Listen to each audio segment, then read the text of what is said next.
পাত্রপক্ষ যদি বলে মা একটু চলে দেখাও দেখি, আমি কিন্তু সোজা হেঁটে ঘরের বাইরে চলে যাব। আর আমি খোড়া না ল্যাংড়া তা বোঝাবার জন্য একবার সামনের দিকে আর একবার পেছন দিকে হেঁটে চলে দেখাতে পারবো না। যা দেখবার বুঝবার আপনি দেখে বুঝে নিন।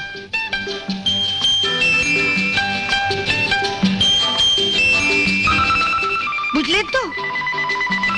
কিন্তু যারা তোমাকে বাড়ির বউ করে নিয়ে যাবে তারা তো নিশ্চয়ই চাইবে যে তাদের আজকালকার বাড়ির বউ মানে তো বাড়ির ঝি, তার উপর যদি আমার মতন গরিব স্কুল মাস্টারের মেয়ে হয়। আমি তার বৌদিদের মতন কপাল নিয়ে আসিনি কে যে বাড়ির বউ হয়ে যাবো সে বাড়িতে আমার মতন একখানা ননদ থাকবে, যার কাঁধে সংসারের সমস্ত দায়িত্ব চাপিয়ে দিয়ে আমি বৌদিদের মতন পটের বিবিসে যে গায়ে হাওয়া লাগিয়ে বেড়াবো। বৌদিদের উপর তোমার খুব রাগ দেখছি। ওসব রাগ টাগ বুঝি না, যা সত্যি তাই বলছি।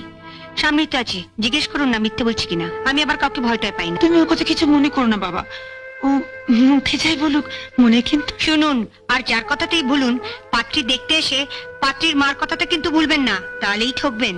মিনু, প্রত্যেক মাই কিন্তু মেয়েকে বিয়ে দেওয়ার আগে পাত্রপক্ষকেই একই ধরনের কথা বলে। ওই যে বড় বৌদি বিয়ের আগে মা বাবার সঙ্গে আমিও বড় বৌদিকে দেখতে গেছিলাম। তখন বড় বৌদির মা বললে আমার মেয়ে খুব শান্ত, সাত চড়ে নাকি মুখ থেকে রা বেরোয় না। অথচ এ বাড়িতে আসার পরে বৌদির চিৎকারে এ পাড়ার যত কাকপক্ষী গুলো সব এ পাড়া ছেড়ে দিয়ে ওই বামুন পাড়ার বট গাছাতে পাশা বেঁধেছে। কি হচ্ছে কি? কি হচ্ছে মানে? আমি চুপ করে থাকবো? একটা বাড়ি লোকের সামনে বলে কিনা আমাকে? আচ্ছা তুমি বাকি দুটো জগন্নাথের মতো দাঁড়িয়ে আছো। চুপ করো। বলে কিনা আমি চেঁচাই না। নিন এবার কানে হাত চাপা দিয়ে মিলিয়ে দেখুন সেদিন বড় বৌদির মা কতখানি সত্যি বলেছিল।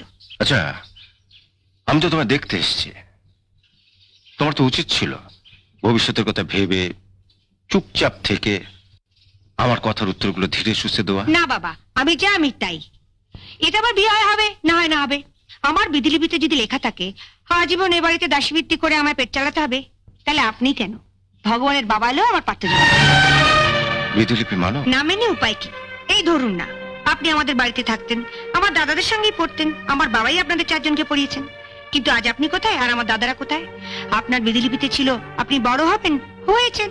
আর আমার দাদাদের বিধিলিপিতে ছিল কেরানি হবে আর যে যার বইয়ের আঁচলের তলা থাকবে। মা, মিনু কিন্তু অত্যন্ত বাড়াবাড়ি করছে। তার চেয়ে বলো না মিনু আপনি সত্য কথা বলছে। না না বলছি, তার একটা কারণ আছে। আমি যে বাড়ির বউ হয়ে যাব তাদেরও তো এ বাড়ির লোকগুলো চরিত্র জানা দরকার। কি ঠিক বলছি না? বৌমা, তোমাদের মধ্যে কেউ যদি একটু চা করে নিয়ে আসে।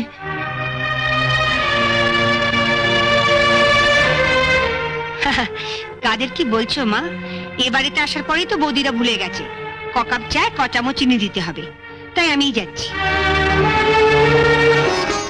মিনুর কথাবার্তা শুনে ওকে তুমি ভুল বোঝো না বাবলু। আমি না হয় ভুল বুঝলাম না মাস্টারমশাই, কিন্তু ও যেরকম মেয়ে, ওর উপযুক্ত পাত্র কোথায় পাই বলুন তো? হ্যাঁ শুনুন মা শুনুন, আমরা না হয় পরের বাড়ির মেয়ে, বিয়ে হয়ে এ বাড়িতে এসেছি বলে আপনার মেয়েকে না হয় সহ্য করতে পারি না, কিন্তু উনি তো। আমি তো সেদিন মিটিং এ বলেইছিলাম বিয়ের জন্য টাকা টাকা করছেন, আগে খুঁজে দেখুন পাত্র পান কিনা। আমরা ওকে কত ভালোবাসি আর ও কি না আমাদের নামে ঝাঁটা বলে গেল। হ্যাঁ সত্যিই তো, জেনে শুনে তো আর ওকে পরের বাড়ি বউ করে পাঠানো যায় না। বলে কিনা আমরা বউয়ের আঁচলের তলায় থাকি। উনি তোমার ছাত্র ছিলেন ঠিকই বাবা, কিন্তু ওনারও তো একটা মান সম্মান আছে। তোমার মেয়ের পাত্র খুঁজতে গিয়ে উনি তার মান সম্মান খাওয়াবেন না? ওকে আমি রাত দিন কত বোঝাই, ওরে একটু মুখ সামলে কথা বল, আমি তোর মা, আমি বুঝি তোর দুঃখটা কোথায়, কিন্তু বাইরের লোক তো তা বুঝবে না। কিন্তু কে কার কথা শুনে?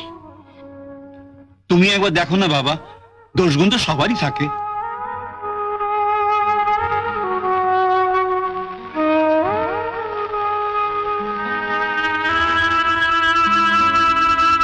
না মাস্টারমশাই, আমার চেনাশোনা তো এমন কেউ নেই যাদের বাড়িতে ভরসা করে ওকে বউ করে পাঠানো যায়।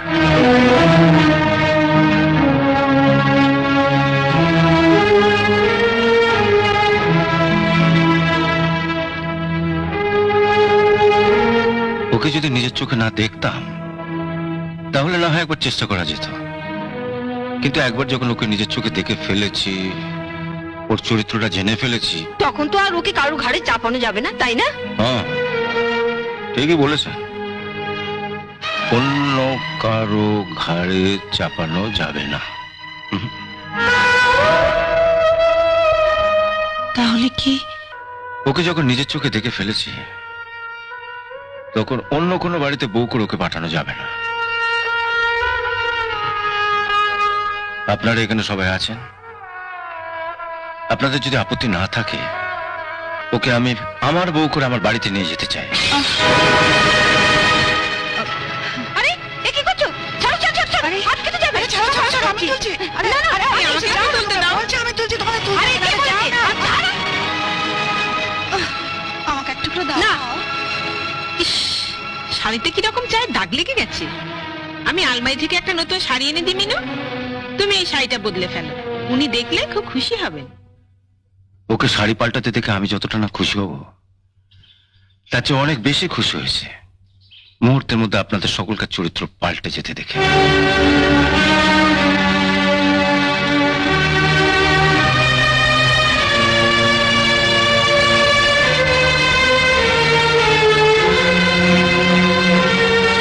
তুমি ঠিক বলছো তো বাবা? আমার জন্য কেমন বিশ্বাস হচ্ছে না। আমারও বিশ্বাস হচ্ছে না,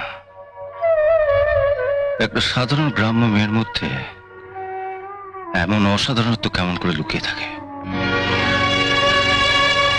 আপনি আমাকে একটা পাথর দেখাবেন বলে এনেছেন,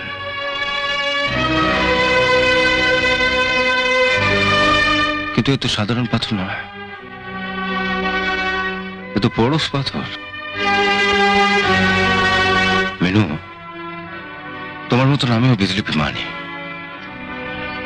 আমার বিজলিপিতে আছে তোমার সঙ্গে আমার বিয়ে হবে বলে বিয়ের বয়স তো আমার কবেই পেরিয়ে গেছে।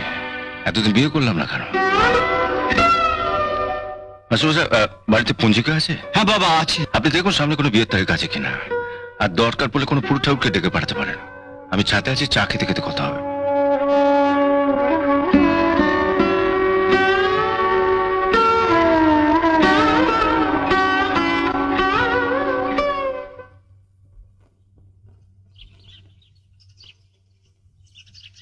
আসুন আসুন আসুন।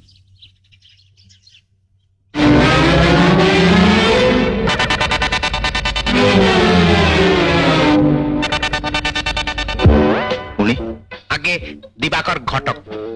ঘটক? হ্যাঁ, যেমন পাত্র চান তেমন পাত্র পাবেন। কানা মেয়ে, কানা বর। খোঁড়া মেয়ের বিয়ে হচ্ছে না, হ্যাঁ, আমি আছি দিবাকর ঘটক, বিয়ে করে ফেলবো। না না, মানে বর জোগাড় করে দেবো। তবে ওই খরচাটা ঘটকালির বেশি লাগবে। ঠকাবো না, চেয়ে নেবো। মাসমশাই, আমার একটা ক্যারেক্টার সার্টিফিকেট ওনাকে দিয়ে দিন না। মাস্টারমশাই, আমি তো আপনাকে ঘটক আনতে বলিনি, আমি বলছিলাম পুরুত আনতে। পুরুত ঠাকুর? হ্যাঁ, পাবেন। 1 মিনিট।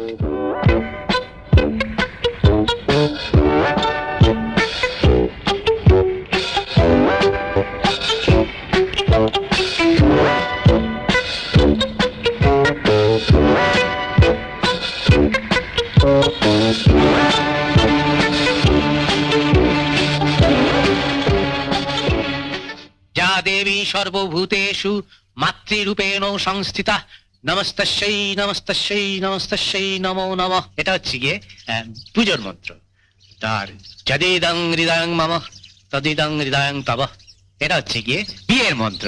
আর আপনি 3 in 1, মানে 1-এর মধ্যে 3। মানে একটি মেয়ের বিয়ে দিতে গেলে তো 3 জন লোকের প্রয়োজন, সেই 3 জনের কাজ আমি একাই করে দেবো। আমি হচ্ছে গিয়ে পুরোহিত কাম ঘটক কাম জমি বাড়ির দালাল। বিয়ের সঙ্গে ঘটক আর পুরোহিতের না হয় সম্পর্ক আছে, কিন্তু জমি বাড়ির দালালের কি সম্পর্ক? আছে, একটু তলিয়ে দেখুন, আছে। গ্রামের মেয়েদের বাবা মায়ের যে কি অবস্থা আপনি তা জানেন না। আর যে বাবা মায়ের এরকম 3-3টে কুলাঙ্গার ছেলে রয়েছে, বোনের বিয়ে আর এই 3 কুলাঙ্গার নিজেদের গা বাঁচিয়ে রয়েছে। কিন্তু আমাকে তো মাস্টারমশাইয়ের সম্মান রক্ষা করতে হবে। বিয়ের দিন ঠিক হলেই ওনার যে 3 কাঠা জমি আছে ওটা বিক্রি করে দিতে হবে। কোনো চিন্তা নেই, এই দিবাকর রয়েছে। জমি খদ্দের এমনকি কোর্টের কাগজপত্র আমি রেডি করে রেখেছি।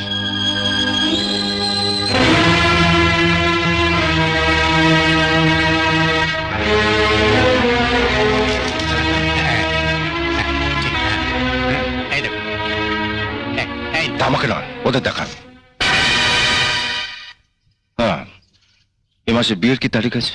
এ মাসে তো বিয়ের তারিখ লাইন দিয়ে আছে, এই ধরুন গিয়ে 7, 9, 22, 29 না, না। আর 7 মানে তো শুক্রবার। কে হলো গিয়ে আপনাকে আর হিসেব করতে হবে না, ওই শুক্রবারই আমি মিনুকে বিয়ে করব। শুক্রবার মানে হাতে তো মাত্র 7 দিন সময়। আপনি ভাববেন না মাস্টার মশাই, জমি খদ্দে আমার একেবারে ঠিক করা আছে।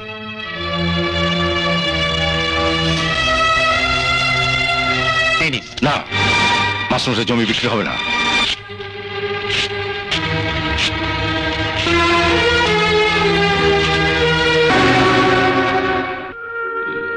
তুমি ওটাকে